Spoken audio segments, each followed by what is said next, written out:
Do you guys know who the true hero of Lorcana is? Do you want to know who the Disney Lorcana legend is? It's not any other content creator. It's not any other player. The only person I know that I can go on the internet and I really look forward to seeing what he has to say is Steve Warner, one of the creators of Disney Lorcana.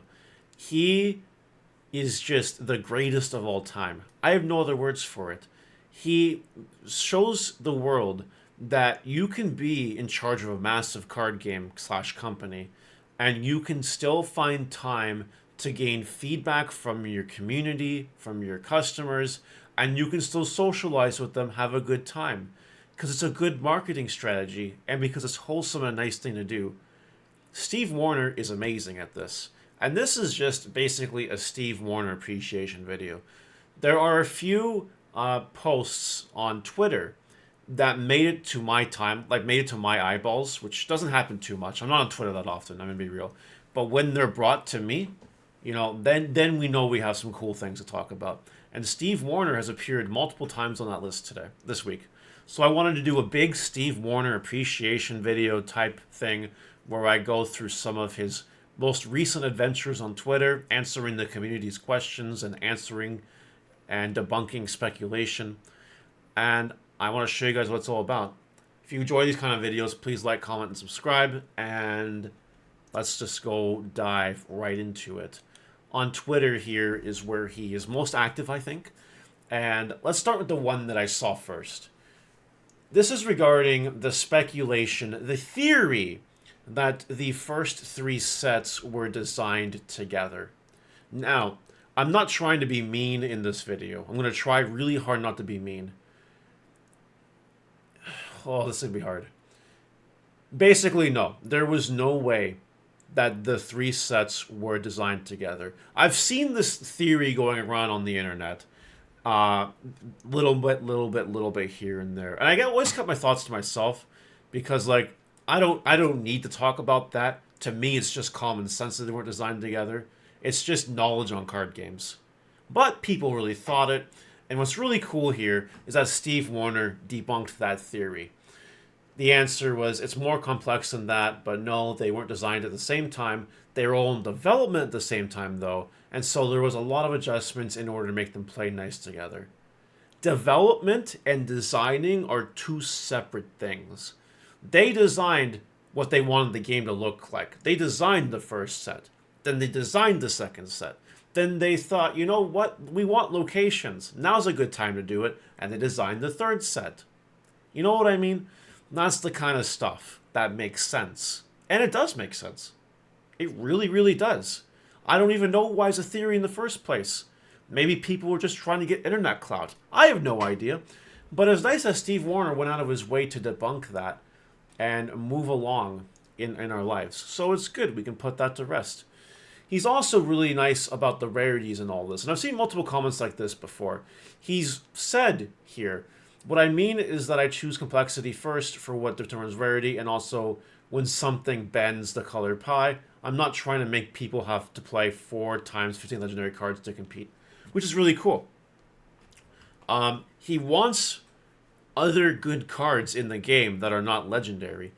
You know, by the time set 10 comes out, you'll have enough legendary cards to build 1 ink. You will.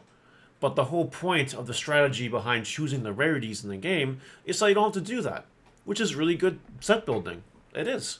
So that was a really nice thing that he answered to there.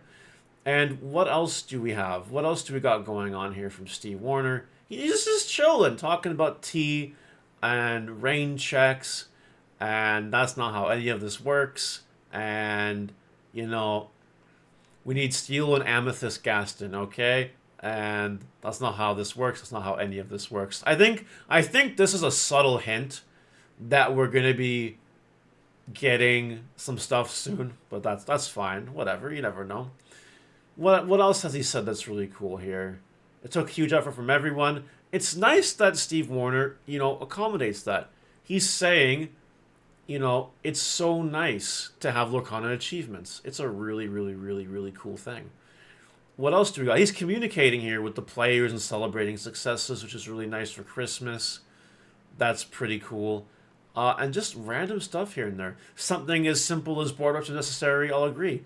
The worst points in games histories is when you are told that the main thing, in our case characters, is just wrong to play. You know, if we can make a no character deck matter, is a nightmare for players and confusing new players. To where someone says can be an actual control deck when the no characters please, to where he says no. He just says no. I love it. It's so simple and to the point. It's so funny. Like, just no. Just no. You know what I mean? Because everyone knows in every card game that control is the worst thing. People don't like playing against control on average more than other people. You know what I mean? People would rather play against mid-range or aggro than control. That's just statistical. That's just how it is. So, I like that. I do think, though, that we will have decks with like 8 characters. Maybe not 0, but like 8. That's what I think's going to happen eventually. Maybe even less, but that's okay. Control will always exist, and that was a big thing for sure. He also addresses the Merlin Goat, because people are really complaining about the Merlin Goat. I think the card's fine. It's obviously good. Like, it's not broken. You know, he just draws a lot of cards, which is good. Merlin Goat is powerful, no doubt, but he has answers. I think we will need to see where things land going forward. Also, no apologies needed to pinging me. I'd happily have a discussion about it sometime. Isn't that beautiful? That is a beautiful statement. He's willing to talk to people about the card choices. He's addressing the goat, the Merlin Goat, because he is the goat. He really is the goat. And he knows. He knows the goat, the Merlin Goat, is not the be-all, end-all of Lorcana. He knows there's ways around it. He knows. He's designed the game. The guy knows what he's talking about. You know, this is, you know, it's nice, though, that he can address someone being salty like that in such a nice, polite manner. He's not flaming the person. He's not just saying you're wrong. No, he's being open-ended about it, and he's being compassionate. He's saying there's ways to answer it. We can talk about it sometime. That's a really freaking cool thing for the maker of a card game to do with the people who consume the card game. So anyway, I don't want to ramble on. There's a lot here. If you just go to Steve Warner's Twitter and you go to freaking replies, you can find all this stuff. You can find it. You can just find it. You know what I mean? So anyway, I thought it'd be a really good time to make this video. Steve Warner is just the man. I don't care what everyone says. And hopefully you guys see this, and hopefully you knew this already, but if you didn't know that, you now know that. Think about how really cool it is to have someone who makes the card game interact with you. Because we don't see that in all the other card games. It's a beautiful thing. And hopefully it doesn't stop anytime soon.